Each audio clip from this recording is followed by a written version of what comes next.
नमस्कार दोस्तों। आज हम टॉपिक पढ़ेंगे क्रिप्स मिशन जो देर का है। इंडियन कॉन्स्टिट्यूशन की जो असेंबली है उसको हम पढ़ रहे थे। फर्स्ट वीडियो मैंने ऑलरेडी यूट्यूब पे अपलोड किया हुआ है, आप लोग प्ले लिस्ट में जाके देख लीजिए। और सेकंड वीडियो मैं अभी बना रहा हूँ जो आपके सामने, क्रिप्स मिशन। ये कब आया था? 1942 में आया था। तो आपको ये क्या करना है, इसको डिटेल में थोड़ा सा पढ़ना है अच्छे से, जिससे आपको याद हो जाएगा कि हमारा इंडियन कॉन्स्टिट्यूएंट असेंबली बनी थी, संविधान सभा बनी थी भारतीय, वो किस प्रकार से बनी थी, उसमें प्रोसेस क्या हुआ था, कैसे डिमांड वगैरह पड़ी थी। उन्होंने 3 बात बताई थी। क्या? फर्स्ट में तो डिमांड, सेकंड में इसका गठन वगैरह देखते हैं हम लोग, कौन कौन से कितने मेंबर वगैरह होता है, और लास्ट में देखेंगे इसकी प्रोसीडिंग वगैरह पढ़ेंगे। ये थर्ड पार्ट में पढ़ाएंगे आपको। अभी हमारा फर्स्ट पार्ट चल रहा है, उसी के अंदर क्या है, क्रिप्स मिशन आता है, स्टेवर्ट क्रिप्स। ये क्या करता, जब भी मैंने बताया आपको, ये 1942 था। इससे पीछे बोला था मैंने, लॉर्ड लिनलिथ को क्या किया, 8 अगस्त 1940 को, अर्थात 8 अगस्त 1940 को क्या किया उन्होंने, अगस्त प्रस्ताव लेके आए। और फर्स्ट टाइम क्या करता है, भारतीय लोगों द्वारा जो की जा रही थी संविधान सभा की मांग को एक्सेप्ट करते हैं फर्स्ट टाइम, क्योंकि उस समय सेकेंड वर्ल्ड वॉर चल रहा है, ब्रिटेन के ऊपर प्रेशर है इंटरनेशनली, और उनको कैसे सपोर्ट चाहिए, तो वो कॉन्स्टिट्यूशन जो इंडियन डिमांड थी उसको एक्सेप्ट करती है। सेकंड वो क्या करती है, और एक प्रस्ताव भेजती है, स्टेपर्ड क्रिप्स। वो आपको याद है, the government sent this mission of India in March 1942 with a draft declaration of British proposal under the chairmanship of sir Stafford Cripps. Stafford Cripps कौन था? ब्रिटिश गवर्नमेंट में मिनिस्टर था।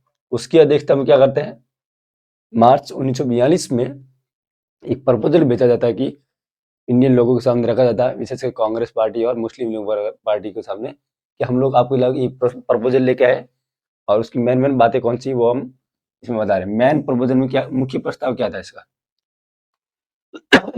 The constitution of India shall be formed by the constituent assembly elected to the people of India. मतलब एक संविधान सभा होगी, वो क्या करेगी, संविधान सभा या संविधान की रचना, मतलब संविधान की रचना भारत के लोगों द्वारा निर्वाचित कौन करेगी, संविधान सभा करेगी। मतलब कॉन्स्टिट्यूएंट असेंबली क्या करेगी, इंडियन कॉन्स्टिट्यूशन का फॉर्मेशन करेगी, उसका निर्माण करेगी, मेकिंग।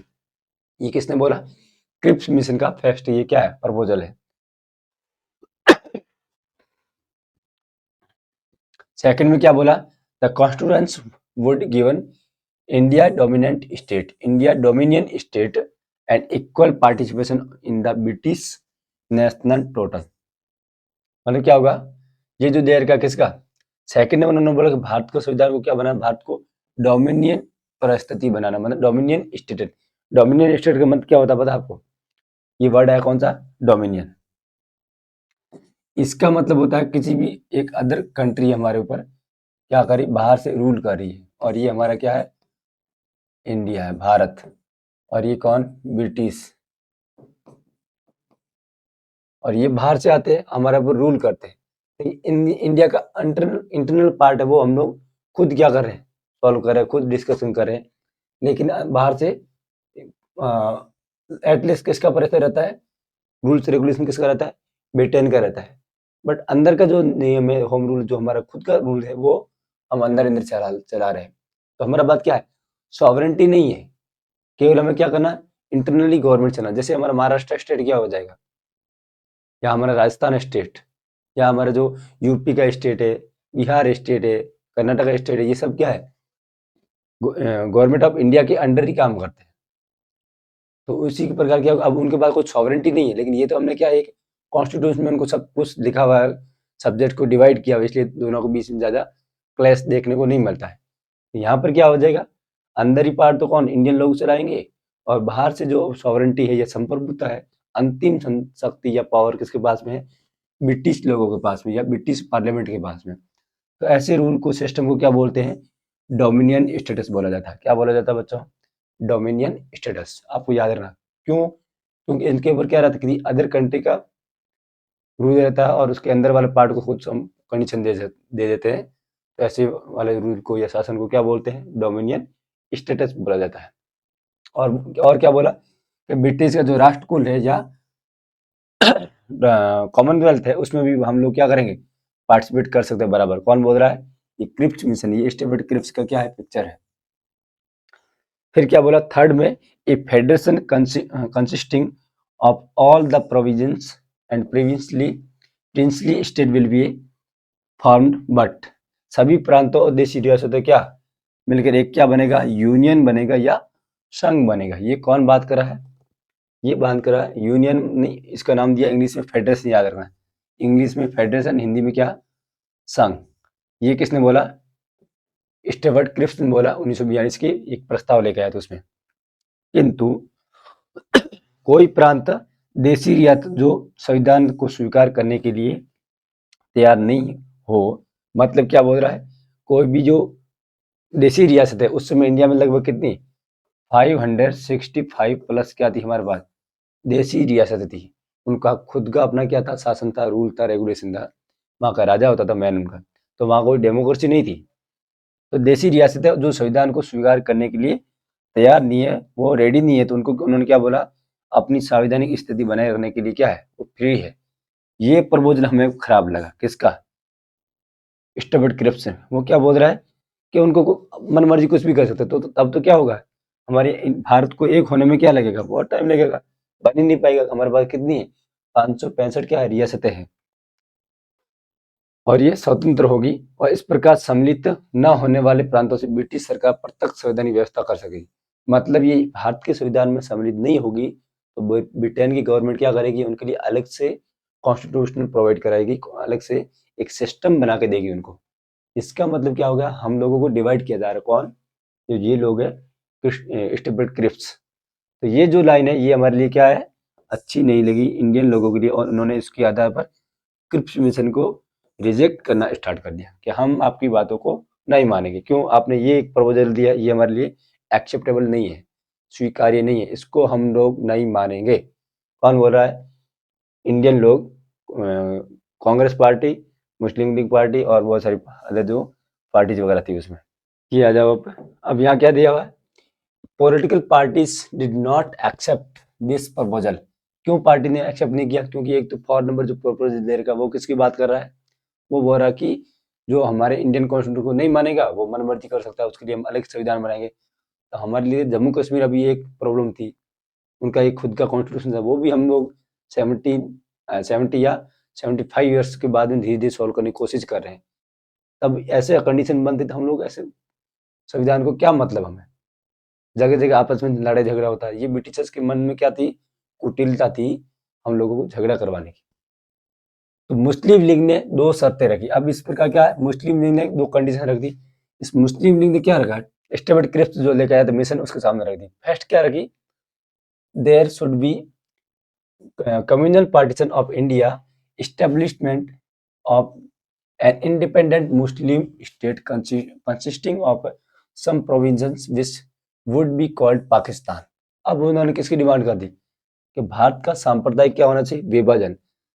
सांप्रदायिक का मतलब क्या होता है, इंग्लिश में देर का कम्युनल और हिंदी में देर का सांप्रदायिक। जब हम कोई धर्म के नाम पर अलग अलग पार्ट को डिवाइड करते हैं वो सांप्रदायिक होता है। तो धर्म संप्रदाय का मतलब क्या हुआ, एक धर्म को बोला गया है, अपना अपना खुद का एक रूल्स रेगुलेशन होता है। तो इसके डिवाइड आधार पर उन्होंने क्या किया, डिमांड की हमारा क्या होना चाहिए, मुस्लिम राष्ट्र होना चाहिए अलग से, जिसका नाम क्या रखना, पाकिस्तान। कौन डिमांड कर रहा है, कि मुस्लिम लीग। किससे डिमांड कर रही है, क्रिप्स मिशन से बोल रही है कि हमें क्या दीजिए, अलग से एक संविधान दीजिए और अलग से एक कंट्री बना के दीजिए, तभी हम आपकी बातों को एक्सेप्ट करेंगे, अदरवाइज स्वीकार नहीं करेंगे। और कुछ जो मुस्लिम बहुल वाले इलाके हैं उनको क्या कर देना है, जैसे पंजाब का वेस्ट वाला पार्ट हो गया, बंगाल का वेस्ट वाला पार्ट हो गया। तो ये चीज़ें उनको क्या करिए, बंगाल का वेस्ट नहीं, बंगाल का ईस्ट वाला पार्ट और लाहौर वगैरह, ये सिंध प्रांत वगैरह, ये सब उनको चाहिए क्या, अलग से एक कंट्री बनाना है। और धर्म के नाम पर, जब हम धर्म के नाम पर लड़ते हैं तो वो संप्रदाय के में हो जाता है, संप्रदाय। और सेकंड नंबर डिमांड उन्होंने क्या रखी, there should be 2 constituent assembly instead of 1, that is there will be a separate constituent assembly for the creation of Pakistan। अब ये सेकंड नंबर डिमांड और कर दी। एक तो वो क्या बोल रहा है, जो 565 रियासत है हमारे पास में, उनके लिए भी क्या करेंगे, जो नहीं मानेंगे उनके लिए अलग संविधान बनाएंगे। और मुस्लिम लीग ये बात करे कि हमें भी क्या चाहिए, अलग से एक संविधान चाहिए जो हमारा एक अलग कॉन्स्टिट्यूशन बने। ये प्रपोजल आप मानेंगे, जो कंडीशन रखी हुई है, तभी हम आपके प्रपोजल को क्या देंगे, स्वीकार्यता देंगे, उसको एक्सेप्ट करेंगे, अदरवाइज नहीं करेंगे। कौन बोल रहा है? मुस्लिम लीग। एक के बजाय 2 संविधान सभा चाहिए हमें, एक नहीं, एक पाकिस्तान के लिए काम करेगी, दूसरा भारत के लिए काम करेगी, ऐसे बोल रही मुस्लिम लीग। क्यों बोल रही? क्योंकि वो चाहिए क्या? पाकिस्तान। ये डिमांड उनकी धीरे धीरे आगे बढ़ती जाती है। और एटलीस्ट क्या होता है, जो क्रिप्स मिशन है वो इंडिया में आया था, वो क्या हो गया? फेल हो गया। उसका जो मेन एम था, टारगेट था, लक्ष्य था, वो सक्सेस नहीं हुआ, सफल नहीं हुआ। क्यों नहीं हुआ? ये तो मुस्लिम लीग ने बात को स्वीकार करने नहीं दिया, अलग अलग शर्त रख दी, और कांग्रेस ने पहले से इसको एक्सेप्ट नहीं किया। समझ में आया आपको? अब नेक्स्ट क्या देगा? On 19 February 1946, the Minister of India, Lord Patrick Lawrence announced in the House of Lords that the British government would send a cabinet mission to discuss political matters with Indian leaders. अब उन्होंने घोषणा किसने की? Lord Patrick Lawrence. ये कौन था? भारत मंत्री। मैं पहले वाले वीडियो में बता चुका हूं भारत मंत्री कौन होता है, कौन था उसमें।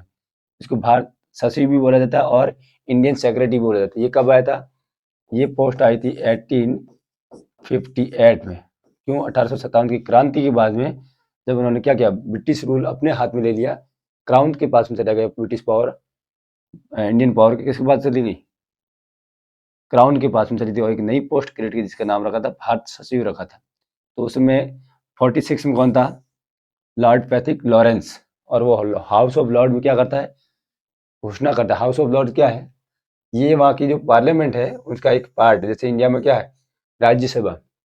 इंडिया में राज्यसभा, तो वहाँ पर हाउस ऑफ लॉर्ड्स। इंडिया में लोकसभा, तो वहाँ पर common, house of commons. Rajya Sabha इधर, तो कौन सा हो गया? House of lords. और कॉमन सभा होगी उनकी, तो हमारे यहाँ क्या? लोकसभा होगी। ऐसे 2 पार्ट है रिप्रेजेंटेटिव करने के लिए उनके। तो उसमें पैट्रिक लॉरेंस क्या करता है? 19 फरवरी को 1946 को घोषणा की थी, हम आपके लिए क्या भेजेंगे? एक कैबिनेट मिशन भेजेंगे। और वो क्या करेगा? इंडियन लोगों से, यहाँ के पॉलिटिकल पार्टीज के लीडर से क्या करेगा? चर्चा करेगा, डिस्कशन करेगा कि आपको क्या चाहिए, संविधान चाहिए। तो ये चीजें आपको याद रखनी है। अब आ जाओ जो हमारे लिए बहुत ही इंपॉर्टेंट है, मंत्रिमंडलीय आयोग या कैबिनेट मिशन। याद रखना, कैबिनेट मिशन, कैबिनेट कमीशन भी बोला जाता है इसको। और ये आपके लिए बहुत इंपॉर्टेंट है, वेरी वेरी इंपॉर्टेंट। समझ में आ? इससे संबंधित बहुत सारे क्वेश्चन आपके कॉम्पिटिटिव एग्जाम में आते रहते हैं। तो ये आपको ध्यान देना, छोटे लेवल के एग्जाम से लेके बड़े लेवल पर सब जगह क्या आता है, इससे रिलेटेड क्वेश्चन पूछता ही पूछता कोई नहीं एग्जामिनर। इसके मेंबर का नाम पूछ लेगा, या फिर इसके जो कौन कौन सी उन्होंने कंडीशन रखी थी, शर्तें कौन कौन सी रखी थी, क्या क्या मैं प्रपोजल दिया था, वो चीजें हुई, कब आया था, इसके मेंबर्स कौन थे, इसका हेड कौन था, ये सब पूरा इंडियन कॉन्स्टिट्यूशन असेंबली बनी थी, उस सब का आधार कौन था, इसी में दिया हुआ था सब। अब याद रखो, ये कब आता है? 24 मार्च 1946 को कैबिनेट मिशन भारत आया। ये कब आता है? 24 मार्च, 24 मार्च। देखो याद रखो, 24, इस 20 के बीच में क्या है? 3 है। फिर कब देर का? 1946। याद रखो 46। इसकी डेट याद करें, कंफ्यूजन होता है। 234, 234 का क्या होगा? इसके अंदर का पार्ट कौन? मार्च, मतलब तीसरा महीना। तो 24 मार्च, फिर देर का 1946। तो 3 का डबल कर दो और 4 का 4 रहने दो, 46 आपको याद हो जाएगा। तो 24 मार्च 1946 को क्या होता? कैबिनेट मिशन भारत आता है, जिसके अध्यक्ष कौन थे? अध्यक्ष से 3 मेंबर थे, विथ प्रेसिडेंट 3 मेंबर है। कौन कौन से? एक तो पैट्रिक लॉरेंस है फर्स्ट नंबर, और ये क्या था उसमें? भारत सचिव था। और इसी ने क्या की थी? घोषणा की थी। या पीछे पड़ा था अभी, कौन सा? 19 फरवरी 1946 को। और ये क्या करता है? भारत में आता है, अध्यक्षता इसकी पैट्रिक लॉरेंस में। सेकेंड स्टेपर्ड क्रिप्स, ये भी क्या करता है? पहले 1942 में आया था, क्रिप्स मिशन के नाम से जाना जाता है, 1942। बट उनका जो प्रपोजल था वो क्या हो गया? फेल हो गया। फिर ये कैबिनेट मिशन के एज ए मेंबर के रूप में आता है, और ये कौन था? व्यापार बोर्ड का अध्यक्ष था, ये मतलब chairman of in the board of trade, कहाँ? ब्रिटेन में। थर्ड नंबर है एवी अलेक्जेंडर, अल्बर्ट विक्टर अलेक्जेंडर, ये कौन? ब्रिटेन की शाही नौसेना का क्या था? प्रथम अध्यक्ष था, first president of Indian royal नौसेना। नौसेना को क्या बोलेंगे? नेवी। रॉयल नेवी का क्या था? ये चेयरमैन था या फर्स्ट चीफ था, इसका अध्यक्ष था। ये 3 मेंबर होते हैं, कौन कौन सा आपको याद रखना है, कंफ्यूजन बिल्कुल भी नहीं होना है। 3 मेंबर कौन कौन सा? एक तो पैट्रिक लॉरेंस, ये अध्यक्ष है। Second number Stafford Cripps, third number आपका एवी अलेक्जेंडर। ये तीनों मेंबर किसके? कैबिनेट मिशन के। और फोर्थ ग्रुप मेंबर कौन है? वो आपको याद रखना, नॉट इम्पोर्टेंट, ये भी आ जाता कभी। At this time Lord Wavell was the viceroy of India, who was considered as the fourth member of the cabinet mission. The cabinet mission presented its plan 16 मई 1946 को याद रखना है। 16 मई 1946 को क्या किया? कैबिनेट मिशन ने क्या रखा? अपना प्रस्ताव रखा। क्या प्रस्ताव रखा? योजना प्रस्तुत की किसके सामने? कांग्रेस और अदर पार्टी के सामने भारत में। फोर्थ मेंबर कौन? Lord Wavell. लॉर्ड वेवेल उसमें कौन था? भारत का गवर्नर जनरल और वायसराय भी था, याद रखना। भारत का गवर्नर जनरल और वायसराय कौन था 1946 में? Lord Wavell.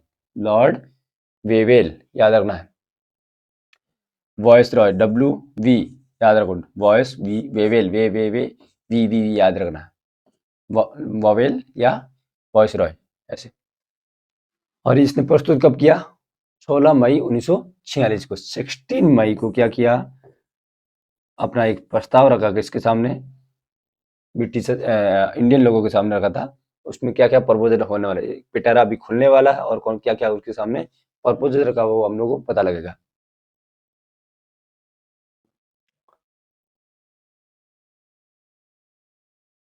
सेकंड आ जाओ।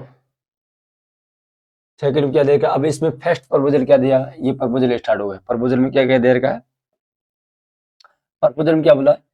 Creation of all India federation consisting of province and princely state in the suggestion of this mission, the powers of province were kept more, which was changed over time. मतलब उन्होंने क्या रखा? All India federation एक रखा, याद रखना है। सबसे पहले उन्होंने क्या एक शर्त रखी? अखिल भारतीय संघ का निर्माण, जिसमें क्या हुआ? निर्माण करेंगे उसमें कौन कौन? एक तो प्रोविंस मतलब प्रांत, और देसी रियासत मतलब प्रिंसली स्टेट्स। देसी रियासत को क्या बोलते हैं? प्रिंसली। क्यों बोलते हैं? क्यों? प्रिंस क्या होता है? राजा का नाम प्रिंस, और प्रिंसली हो गया इसका रियासत हो गई देसी, और स्टेट का मतलब राज्य हो गया। और ये कौन सा? ये प्रोविंस। उसमें प्रोविंस कितने थे हमारे? 12 थे, याद रखना। 12 प्रोविंस थे जो डायरेक्ट ब्रिटिश क्राउन के कंट्रोल में थे। और ये कितनी थी? लगभग 565, कितना है? 565 के आसपास। और ये फिक्स कितना? 12, याद रखना। और ये क्या थे? प्रोविंस। अब ये दोनों से क्या बोल रहा है? एक दोनों से मिलकर क्या बनेगा? ऑल इंडिया फेडरेशन बनेगा, मतलब अखिल भारतीय संघ बनेगा।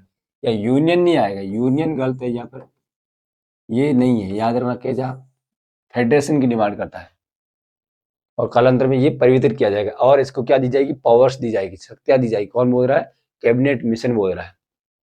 सेकंड नंबर क्या प्रपोजल है? सेकंड आ जाओ। The constituent assembly will be formed which will have 389 members. अब 389 मेंबर में कौन कौन है? 292। एक इधर ध्यान दो, 389। अब इसको हमने क्या किया? अलग अलग पार्ट में डिवाइड करेंगे। यहाँ कितना? 292, फिर आएगा 4, फिर आएगा 93। ये तो किसका? British province. अभी मैंने आपको बताया कौन सा? 12 जो हमने रखा था ब्रिटिश प्रोविंस रखा था, प्रोविंस। उसको क्या दिया? कितने मेंबर आएंगे? 12 प्रोविंस से कितने मेंबर है? 292। कितने हैं? 292। और फॉर कौन सा है? फॉर चीफ कमिश्नर क्षेत्र है, चीफ कमिश्नर एरिया से कितने आएंगे? 4। उसमें कौन कौन से 4 है मैं आपको अभी बता रहा हूँ। और 93 ये क्या है? 93 ये थे प्रिंसली स्टेट से, प्रिंसली स्टेट का मतलब क्या हुआ, देसी रियासतें जहाँ राजा लोग क्या करते थे, रूल करते थे सिस्टम से, उसको बोला गया प्रिंसली स्टेट या देसी रियासत है। याद रखना कौन सा, देसी रियासत, देसी लोग रूल करेंगे वो कौन सा, देसी रियासत। तो प्रोविंस, ये प्रिंसली, PRIN, प्रिंसली स्टेट कितना, और ये कितनी थी 565 प्लस, और उसमें कितना आ रहा है 93 आ रहा है। 565 में से किसको दिया जा रहा है 93, उसमें भी कुछ पॉपुलेशन के अकॉर्डिंग कुछ कंडीशन वगैरह की तभी इतना ही दिया, ज्यादा मेंबर नहीं दिया। अब फॉर कौन कौन सा है, फॉर देखो ये देखो नोट किया हुआ है, चीफ कमिश्नर एरियाज कौन कौन सा है, एक याद रखना दिल्ली, सेकंड कौन सा अजमेर मेरवाड़ा, जहाँ पर चीफ कमिश्नर एरिया किसे बोला जाता है, जहाँ पर क्या होता था, ना तो कोई देशी रियासत थी, ना कोई अलग से कोई गवर्नर था, डायरेक्ट रूल किसका था, गवर्नर जनरल का या वॉइस रॉय का चलता था। डायरेक्ट रूल किसका था, गवर्नर जनरल का था, उसको क्या बोलते हैं, चीफ कमिश्नर बोलते हैं। जैसे वर्तमान में क्या हमारे इंडिया में यूटी, यूनियन टेरिटरी है या नहीं है, टोटल कितना 8%, 8 है, तो यूनियन टेरिटरी का कोई गवर्नमेंट अपनी खुद नहीं है, वैसे दिल्ली और पुदुचेरी की है, बट आपको यार एटलीस्ट किसकी चलती है यहाँ पर, सेंट्रल गवर्नमेंट की चलती है, मतलब केंद्र सरकार क्या करती है, डायरेक्ट शासन करती है। तो उस समय भी कुछ एरियाज थे, एक दो टोटल 4, वहां पर किसका चलता था, ब्रिटिश गवर्नमेंट का या गवर्नर जनरल का चलता था उसमें। तो कौन है, एक तो दिल्ली है, सेकंड अजमेर मेरवाड़ा, थर्ड है कुर्ग, कर्नाटक से कुर्ग, और बलूचिस्तान आप लोग जानते हैं पाकिस्तान में है, बलूचिस्तान पाकिस्तान, कुर्ग से कर्नाटक, कर्नाटक में कौन सा कुर्ग, अजमेर मेरवाड़ा, अजमेर मेरवाड़ा कहाँ है, राजस्थान में, और दिल्ली अभी भी क्या है, यूनियन टेरिटरी है दिल्ली। तो ये आपको याद रखना, दिल्ली क्या है, यूनियन टेरिटरी अभी, कुर्ग कर्नाटक में था, और बलूचिस्तान पाकिस्तान में चला गया, और अजमेर मेरवाड़ा राजस्थान में। याद रहेगा अभी, ये 4 हमारे क्या थे, चीफ कमिश्नर पेरेस एरियाज थे। अब फिर थर्ड नंबर क्या कंडीशन रखी उन्होंने, थर्ड नंबर इधर ध्यान दो, थर्ड नंबर में बोला गया कि निर्वाचन क्षेत्र के लिए आनुपातिक प्रतिनिधित्व की एकल संक्रमणीय मत प्रणाली से किया जाएगा। मतदाताओं को 3 वर्गों में बांटने का निश्चय किया गया। 3 वर्गों में कौन कौन सा, फर्स्ट साधारण, सेकंड मुसलमान, थर्ड हो गया सिख कम्युनिटी, केवल पंजाब में। यहाँ देखो, the election will be done by the single transferable vote system, ये याद रखना है। ये अभी भी हम इस सिस्टम को यूज करते हैं, जैसे पॉलिटिकल साइंस किसी का सब्जेक्ट है तो इसको जरूर नाम सुना होगा, सिंगल ट्रांसफेरेबल वोट सिस्टम, मतलब क्या है, आनुपातिक प्रतिनिधित्व करेगा, उसमें कौन सा, एकल संक्रमणीय मत प्रणाली है। और आनुपातिक का क्या हो गया, प्रोपोर्शनल रिप्रेजेंटेशन, प्रोपोर्शनल का मतलब होता है आनुपातिक, और रिप्रेजेंटेशन का मतलब क्या होता है, हिंदी में क्या होता है, प्रतिनिधित्व, रिप्रेजेंट, मतलब वो एक अनुपात के आधार पर हम डिवाइड करेंगे, और उसमें क्या करेंगे, सिंगल ट्रांसफरेबल वोट सिस्टम करेंगे। इसको डिटेल में पढ़ता तो हम अपना पॉलिटिकल साइंस में पढ़ते हैं, तब आपको ये पूरा अच्छे से समझ में आता है, अदरवाइज इसमें नॉर्मल है, ज़्यादा डिटेल में नहीं जाना हमें। वैसे क्या करेंगे, वोट करेंगे, और उसको 3 पार्ट में डिवाइड किया, कितने में पार्ट किया, 3 पार्ट आपको याद है, कौन कौन सा, फर्स्ट में है ऑर्डिनरी, ऑर्डिनरी में क्या होगा, साधारण, मतलब सिंपल सा है, ये आपको याद रखना है, साधारण, साधारण, ऑर्डिनरी, नॉर्मल, जो अभी होता है ना ओपन कैटेगरी, वो ऑर्डिनरी। सेकंड उन्होंने क्या किया, मुस्लिम किया, मतलब ये मुसलमान जो अलग आरक्षण दिया था, मुसलमान या मुस्लिम, इनको कब दिया था, 1909 का एक्ट क्या आया था, मार्लियामेंटो, उसी में दे दिया था, मार्लियामेंटो में आ गया था ये, उनको अलग से क्या रिजर्वेशन देने का। और थर्ड ये सिख कम्युनिटी को दे दिया था कब, 1919 वाले एक्ट में दिया था, सिख कम्युनिटी पंजाब में ओनली।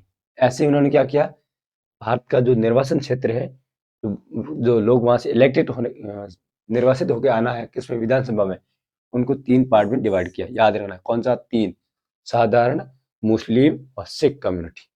सिख कहाँ पे थे, ओनली फॉर पंजाब में, ये आपको याद रखना। थर्ड कंडीशन कंप्लीट हो गई, फोर्थ पे आ जाओ। फोर्थ में ये बोला, the number of members to be sent by the by each province should be decided on the basis of its population, and in this regard that there was a provisions to take one representative for the population of 10 lakh। एक condition क्या रखी उन्होंने fourth number में, कि प्रत्येक प्रांत, प्रांत का मतलब क्या होता है? प्रांत का मतलब क्या हो गया बताओ? प्रोविंस। इंग्लिश में क्या बोलते हैं? प्रोविंस। प्रोविंस, प्रोविन। और ये कितने थे? टोटल 12 थे। कितने थे? 12 थे। अब इसमें टोटल कितने मेंबर आने हैं हमारे? टोटल आए 292 मेंबर। कहाँ से आने हैं? इन 12 प्रांतों से आना है, 12 प्रोविंस से आना है। कितना? 292। अब उसका कुछ आधार तो होगा, बेस तो होगा। बेस क्या बनाया उन्होंने? जनसंख्या का बेस बनाया है कि कम से कम क्या 10 लाख पर क्या आएगा? 10 लाख पे क्या आएगा? एक व्यक्ति आएगा। कितना? 10 लाख में से एक। जैसे मान लीजिए मुंबई, मुंबई एरिया हो गया। अब इसमें से यहाँ पर क्या हो रहा है? 10 लाख कंप्लीट हो रहा है। फिर ऐसे क्या हो गया? 10 लाख कंप्लीट हो रहा है। फिर यहाँ आ गया मान लीजिए 10 लाख, फिर यहाँ 10 लाख। ऐसे करके उन्होंने क्या किया? अलग अलग पार्ट में क्या कर दिया? उसको डिवाइड कर दिया। समझ में आ रहा नहीं आ रहा है? ये अलग 1 2 3 4 5 कैसे? यहाँ क्या हो गया? 5 मेंबर यहाँ से ले लिया, 20 कहीं और से ले लिया। अलग अलग मेंबर ये से लिए। कितने टोटल लिए? 292 मेंबर लिए। याद रखना, 212 में 12 प्रोविंस से, और प्रत्येक 10 लाख पर एक सदस्य क्या आ जाएगा? निर्वासित होकर वहां की जनता से संविधान सभा की जो बनाई जा रही है उसमें बैठेगा, संविधान सभा में। 5 में क्या बोला हुआ है? रियासतों को भी जनसंख्या के आधार पर एक पर प्रतिनिधि देने का निश्चय किया गया। रियासत कौन? तो ये आपको देगा रिप्रेजेंटेटिव ऑफ प्रिंसली स्टेट। रियासत का मतलब क्या होगा? Princely state. और कितनी थी? मैंने अभी आपको बताया 565। उनको भी कितना मेंबर दिया भाई? 93 मेंबर दिया है कि यहाँ से 93 मेंबर इलेक्ट होके कहाँ आएंगे? संविधान सभा में बैठेंगे, आने वाले हैं। तो उनका भी क्या आधार का? जनसंख्या, बेसिस ऑफ पॉपुलेशन। किंतु उनके प्रतिनिधियों को चुनाव एक ब्रिटिश भारत से संविधान सभा के लिए चुने गए प्रतिनिधि को समझौता समिति, वहां उनके लिए क्या बनाई? एक समझौता कमेटी बनाई। और representative elected by the British India of the constitution assembly and the committee set up by the princely state to be decided. अब उनके बीच क्या हुआ? एक समझौता हुआ कि कैसे उनको वहां से मेंबर आने वाले हैं। समझौता द्वारा क्या? और देशी रियासत की तरफ से बैठाई गई समिति के बीच आपसी बातचीत द्वारा तय होना था। अब उनके लिए क्या किया? एक तो ब्रिटिश गवर्नमेंट ने क्या बनाई? एक कमेटी बनाई, समझौता कमेटी, एग्रीमेंट कमेटी। और दूसरा उन्होंने देशी रियासत थी जो प्रिंसली स्टेट थे, उन्होंने भी क्या बनाया? अपनी एक कमेटी बैठाई। और दोनों के बीच, दोनों कमेटियों के बीच में क्या होता है? डिस्कशन होता है कि हमारे यहाँ से कौन मेंबर जाने वाला है। टोटल कितना भेजना है? 93। कौन कौन सी रियासत से जाने का? सभी रियासतें पॉसिबल नहीं है क्योंकि इतने मेंबर भी नहीं है, और रियासतें कितनी है? 565 है। तब ये पॉसिबल नहीं था।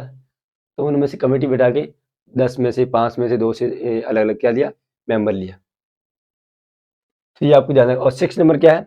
Separate constitutions of provinces were also regard in this scheme. अब उन्होंने क्या? प्रांतों के लिए अलग संविधानों की भी योजना की व्यवस्था की गई। ये किस में किया था? पहले ही किया था, आपको पता है, हमने पढ़ा था क्रिप्स मिशन में 1942 में। उसमें भी ये प्रावधान डाला गया था, तो यहाँ पर भी डाला था। इस वजह से यहाँ के लोग भी क्या करते हैं? इस चीज को एक्सेप्ट नहीं कर, अलग से संविधान हमें नहीं चाहिए। कौन? गवर्नमेंट बोल रही। कौन सी गवर्नमेंट? की अपनी पार्टी कांग्रेस पार्टी इसमें विरोध करती है कि हमें अलग से नहीं चाहिए भाई। ये पहले से आप लोगों ने लेके आए थे, हम लोग एक्सेप्ट नहीं करेंगे क्योंकि क्रिप्स मिशन आया था उसमें लेके। अब आ जाओ 7th नंबर। 7th नंबर में क्या रखा?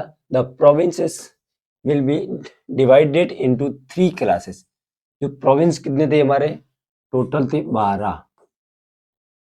12 को क्या किया? 3 पार्ट में डिवाइड कर दिया। 3 पार्ट में किसको? 3 को अलग अलग डिवाइड किया। कौन कौन सा अभी बता रहा हूँ। ए कैटेगरी में किसको रखा?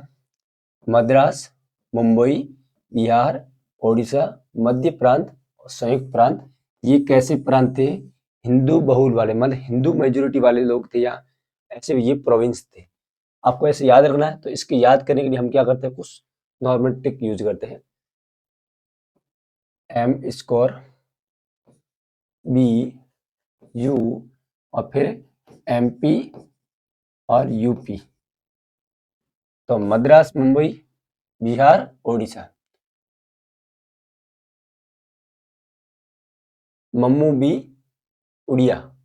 ऐसे याद रखो, मम्मू बी उड़िया। मा मू बी उड़िया, मम्मू बी उड़िया। मा से मद्रास, मू से मुंबई, बी से बिहार, उड़िया से उड़ीसा, याद रखना है। मम्मू बी उड़िया, मम्मू बी उड़िया, एमपी यूपी। मम्मू बी उड़िया, एमपी यूपी। मम्मू बी उड़िया कहाँ? MP UP, MP UP. और मैप के थ्रू याद करो तब भी आपको याद होता है कि मुंबई कौन हिंदू ज़्यादा है, मद्रास में हिंदू ज़्यादा, बिहार में हिंदू, उड़ीसा में हिंदू, मध्य प्रांत जो अभी मध्य प्रदेश कहलाता है वो भी क्या हिंदू, संयुक्त प्रांत, इसको जॉइंट कमेटी बोलते हैं, इसको यूपी याद रखना है, संयुक्त को। सेकंड में क्या? पंजाब, सिंध, उत्तर पश्चिम सीमांत प्रांत, ये कौन है? मुस्लिम बहुल। तीन ही है, ज्यादा आपको याद करने की जरूरत नहीं पड़ेगी इसमें। तीन कौन कौन सा? बी नंबर की कैटेगरी में रखा। बी में क्या? पंजाब, सिंध, पश्चिम उत्तर पश्चिम सीमा, पश्चिम उत्तर पश्चिम सीमा, याद रखो। पश्चिम, प से पंजाब, सी से सिंध और उत्तर पश्चिम सीमा। पश्चिम क्या हो गया? पश्चिम उत्तर पश्चिम सीमा। कौन सी सीमा? पश्चिम उत्तर सीमा। तो प से पंजाब और सिंध, और फिर हो गया कौन सा?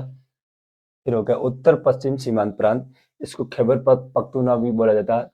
अब्दुल खान गफ्फार खान, अब्दुल गफ्फार खान, ये कहाँ से आते थे? खैबर पख्तूनख्वा से, north east frontier, north east frontier province. और ये किसके कंट्रोल में था? यहाँ ज्यादातर बहुल्य कौन था? मुस्लिम लोग ज्यादा थे, मेजोरिटी किसकी? मुस्लिम की। थर्ड नंबर में सिक्किम, असम, बंगाल। सिक्किम याद रखना है, और फिर असम और बंगाल, ये तीन बस्ते भी से याद रख लो। असम और सिक्किम कौन सा? जैसे हम इंडिया का मैप बनाते हैं ऐसा बना के, ये बना के ऐसे डालते हैं, तो इधर वाला बंगाल है, इधर सिक्किम है और ये असम है। ये तीनों किसके पास चला गया? ये थर्ड नंबर में गया है, मतलब सी नंबर में, याद रखना है। तो ये हो गया। अब आ जाओ आगे। 6 दिसंबर को 1946 को क्या होता है? ब्रिटिश सरकार ने कहा कि यदि ऐसी संविधान बनाया जाता है जिसमें भारत की जनसंख्या के किसी बहुत बड़े भाग प्रतिनिधि नहीं है, तो हिज मैजेस्टी की सरकार ऐसी संविधान को देश के उस न मानने वाले भाग पर बलपूर्वक लागू नहीं करेगी। ये किसने बोला? वहां की गवर्नमेंट ने बोला 1946 में। क्या? हिज मैजेस्टी, हिज मैजेस्टी मतलब यहाँ की गवर्नमेंट का नाम दिया गया उसका। हिज मैजेस्टी की सरकार क्या करेगी? उसमें उनका रूल था हिज मैजेस्टी का, वो क्या करेगी? सरकार ऐसे संविधान को देश के उस न मानने वाले भाग पर बलपूर्वक लागू नहीं करेगी। वो बोल रही कि यदि संविधान सभा में उसका प्रतिनिधित्व नहीं है और संविधान लागू कर दिया है, तो हम लोग उसको जबरदस्ती उसके ऊपर लागू नहीं करेंगे। किसके ऊपर? जो संविधान का प्रतिनिधित्व नहीं है उनके ऊपर हम लागू नहीं करेंगे। वो नहीं माने तो कोई दिक्कत नहीं, उनकी मर्जी को हम क्या करेंगे? फ्री करेंगे। ये कब बोला जाता है? 1946 में, दिसंबर में।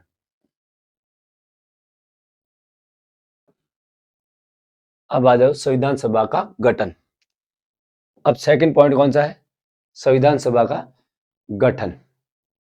ये आपको पढ़ना है, बहुत इंपॉर्टेंट। संविधान सभा का गठन कैसे हुआ? कैबिनेट मिशन में हमने रख दिया कौन कौन कितने मेंबर कहाँ से आने वाले। अब वो उनके बाद में क्या इलेक्शन वगैरह होगा, ये चीजें हमें इसमें देखनी। तो यहाँ आ जाओ। The accordance with the cabinet mission plan, election to the constituent assembly were held in July August 1946। मतलब जुलाई और अगस्त में क्या होता है? चुनाव होता है। किसका? संविधान सभा का होता है। कब होता है? जुलाई अगस्त 1946 में, याद रखना है। 16 मई को तो क्या रखा? एक प्रस्ताव रखा था जो हमारे सामने कैबिनेट मिशन ने, उस प्रस्ताव में बहुत सारी बातें लिखी हुई थी, अभी मैंने पीछे पढ़ा।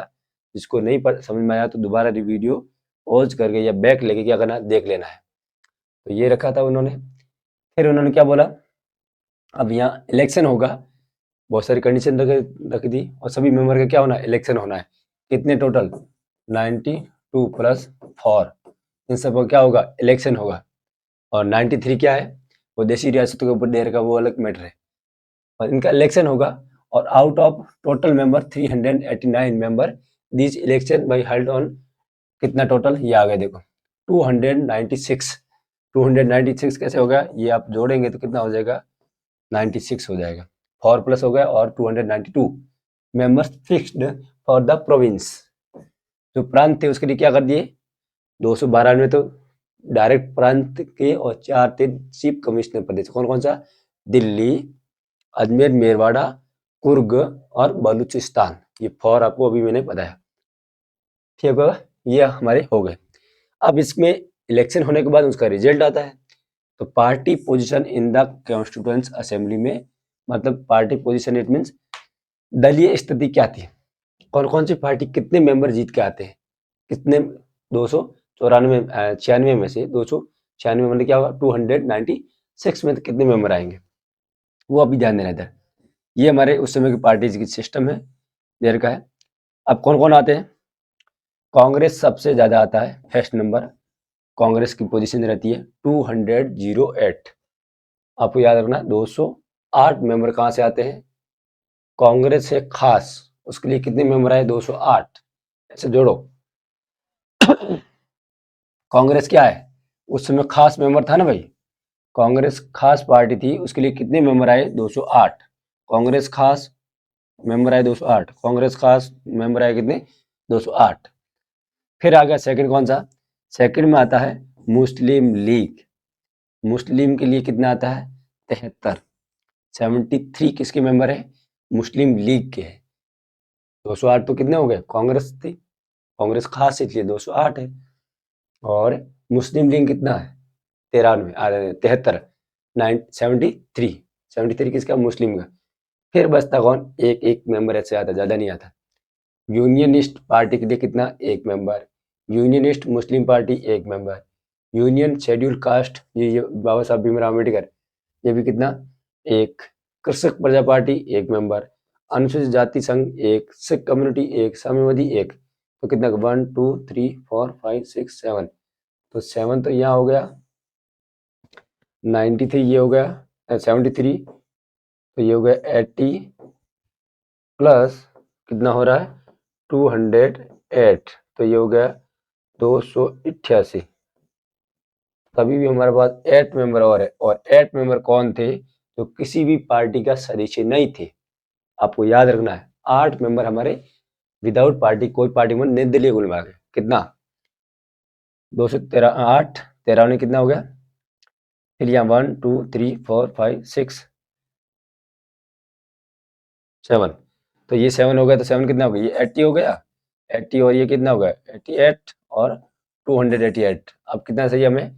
8 मेंबर और चाहिए, तब क्या हो गया? 296 हो जाए। तो 8 मेंबर हमारे क्या है? कोई भी किसी भी पार्टी से संबंध नहीं थे, बिलोंग नहीं करते थे, निर्दलीय व्यक्ति थे वो, याद रखना आपको। ये तो हमारी दलीय कंडीशन और मेंबर का कहाँ से आए थे, ये हो गया हमारा। नेक्स्ट में क्या बोला गया है? Permitted leaders of various parties among the elected member in the constituent assembly। संविधान सभा में निर्वाचित सदस्यों में से विभिन्न दलों के प्रमुख नेता थे। कौन कौन थे? प्रमुख नेता कौन कौन थे उस समय के? जो मेन लीडर थे वो हमें थोड़ा सा ध्यान देना है। Pandit Jawaharlal Nehru Indian National Congress party के क्या थे? मेंबर थे, और वो भी विधानसभा का क्या बनते हैं? संविधान सभा का सदस्य बनते हैं। संविधान सभा का सदस्य कौन? कांग्रेस पार्टी से Pandit Jawaharlal Nehru. Babu Jagjivan Ram, all India depression caste classes association. Jagjivan Ram, ये जो हमारी लोकसभा थी ना, कौन सी अभी है हमारी लोकसभा? 17वीं। 17वीं में कौन है अध्यक्ष है? 17वीं अध्यक्ष है ओम बिरला। कौन है? ओम बिरला।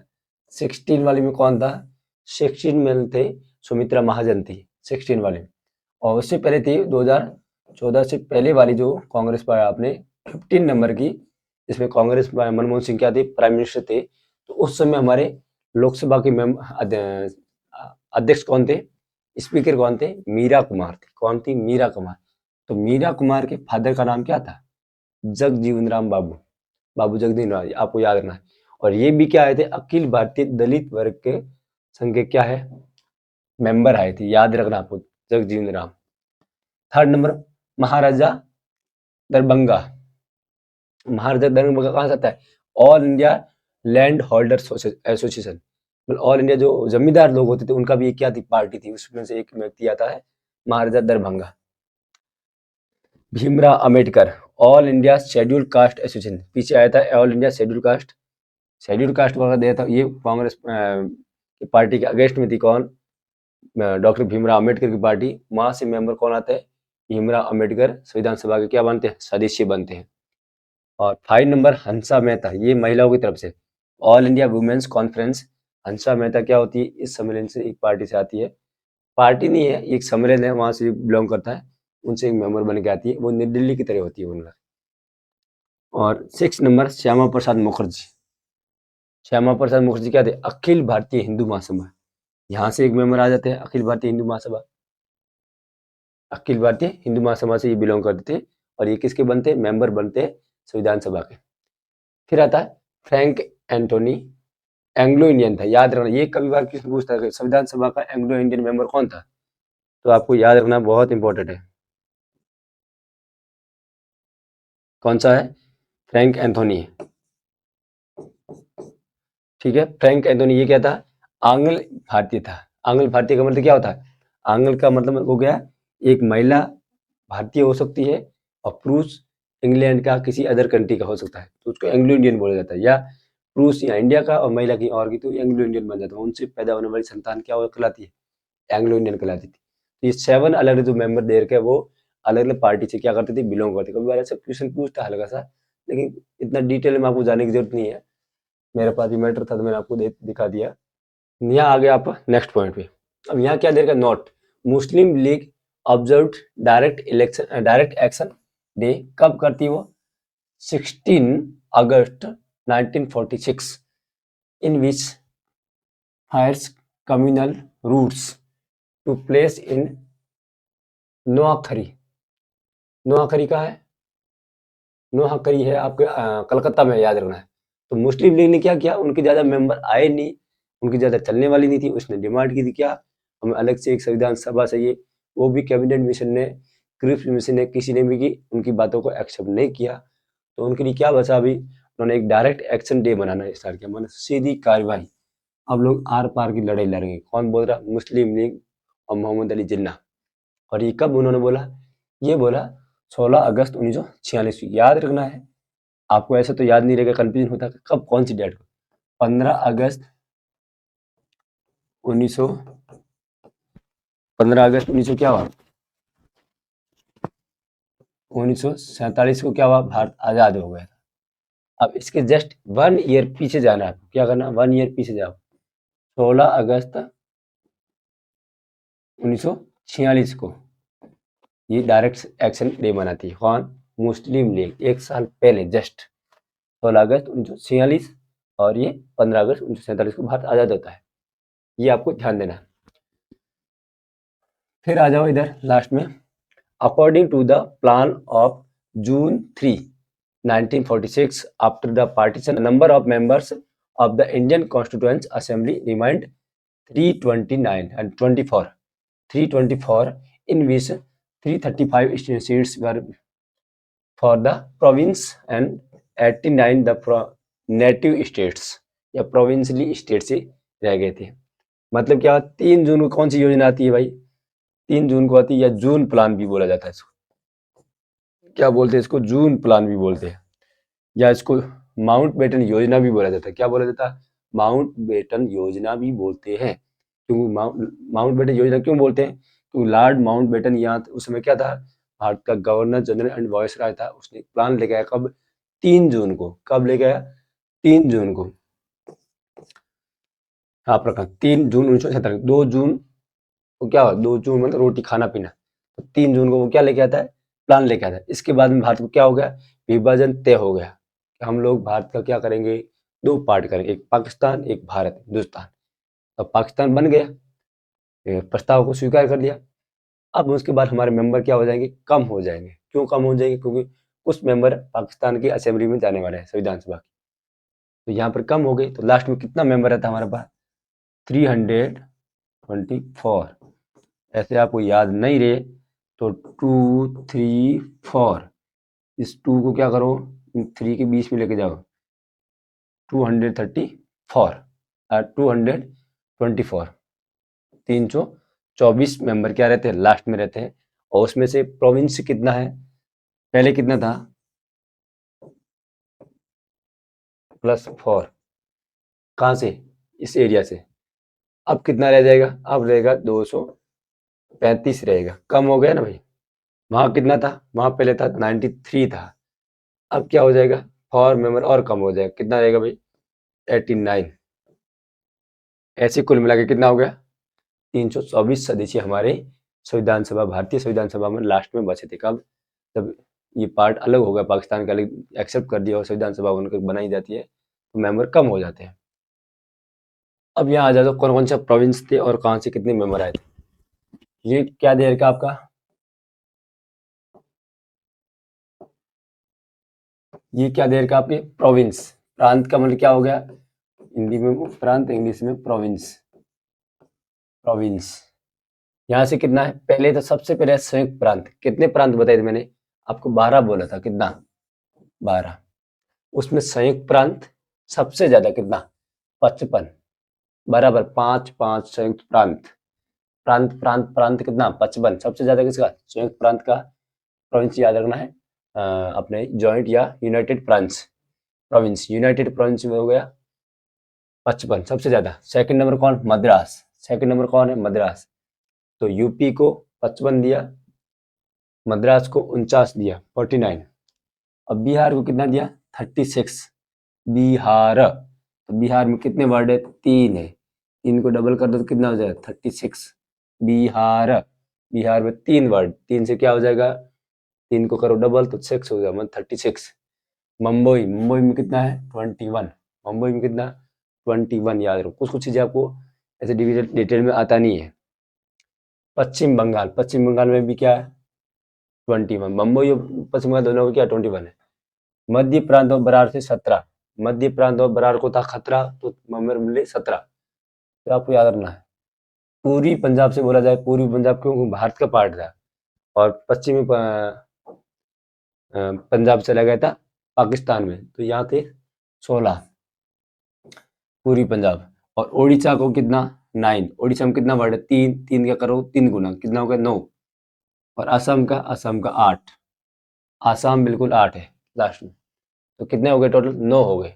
और 3 प्रांत किसके पास चले गए थे भाई, 3 प्रांत पाकिस्तान के पास चले गए थे, तो हमारे पास कितने प्रांत रहे, 9 प्रांत रहे। Not there were the were 3 categories under the proportional representation, आनुपातिक प्रतिनिधि के तहत 3 श्रेणियां बनी थी, तो पहले पढ़ दिया हम लोगों ने, कौन सा सामान्य थी, सामान्य कितना 214, कितना दिया भाई सामान्य, ऑर्डिनरी को कितना दिया 214, मुस्लिम को कितना बोला 78, सिख को कितना बोला 4, टोटल मेंबर आपको याद रखना है, मुस्लिम को 78, 214 हो गया, और ये हो गया हमारा, और 4 कितना हो गया 244, ये हो गया 18, 8, ये कितना हो गया 6, 6, और ये कितना बोल रहा है, तो आ गया टोटल कितना 296, 296 हुआ नहीं हुआ, ये सब 214, 78 और 4, इन सबको क्या करेंगे जोड़ेंगे तो 296 आ जाएगा। अब याद रख प्रिंसली स्टेट में सबसे ज्यादा किसके पास थे भाई, मैसूर के पास, मैसूर क्लास 7 लेके बैठे था, बहुत सारे के पास तो था ही नहीं, मैसूर याद रखना, उसके बाद कितना 7 मेंबर थे अकेले मैसूर, मैसूर पहले, मैसूर अभी वर्तमान में कर्नाटक, टकाटक कर्नाटक पहले मैसूर याद रखना। Not Hyderabad was the only one और only princely state which did not have a representative in the constituent assembly, Hyderabad एकमात्र देशी रियासत थी जिसने प्रतिनिधि संविधान सभा में नहीं थी, हैदराबाद मेन मेन पूछा था, बाकी तो बहुत सारी छोटी छोटी थी, मेन रियासत में हैदराबाद का मेंबर इसमें देशी रियासत में संविधान सभा में प्रतिनिधि के रूप में नहीं था, आपको याद रखना है। नॉट, फिर क्या देगा मेंबर, संविधान सभा में महिलाओं की संख्या कितनी थी 15, ये क्वेश्चन पक्का कहीं ना कहीं पूछता रहता है कि संविधान सभा में कितना सदस्य थी महिला, 15, कितना 15, और जिसमें कौन हंसा मेहता महिला सदस्य की तरफ थी, और राजकुमार, अमृत कौर, सरोजिनी नायडू, विजय लक्ष्मी पंडित इत्यादि मैन मैन महिला किसमें संविधान सभा के सदस्य थी as a member of constituent assembly, याद रखना। टोटल कितना 15 महिला।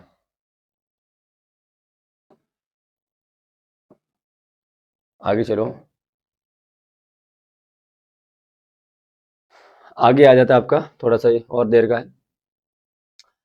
यहाँ देखा 1914 अगस्त को क्या किया, 1947 को पंडित जवाहरलाल नेहरू ने कहा, क्या कब बोलते हैं Pandit Jawaharlal Nehru, independence and power bring with them responsibility, that responsibility now lies on the scheduled या shoulders of the sovereign constituent assembly, the representative of the public of this India. मतलब वो किसकी बात करते हैं, वो बात करते हैं इंडिपेंडेंट और पावर्स ब्रिंग की बात करते हैं, और स्वाधीनता और सत्ता अपने साथ उत्तरदायित्व लाती है। क्या लाती है, रेस्पॉन्सिबिलिटी लेता है। यदि आपको कोई सत्ता दी जा रही है, पावर दी जाती है, तो आपकी क्या बनती है, जिम्मेदारी बनती है। यदि मैं आपको पढ़ा रहा हूँ तो मुझे टाइम टू टाइम आपको पढ़ाना चाहिए।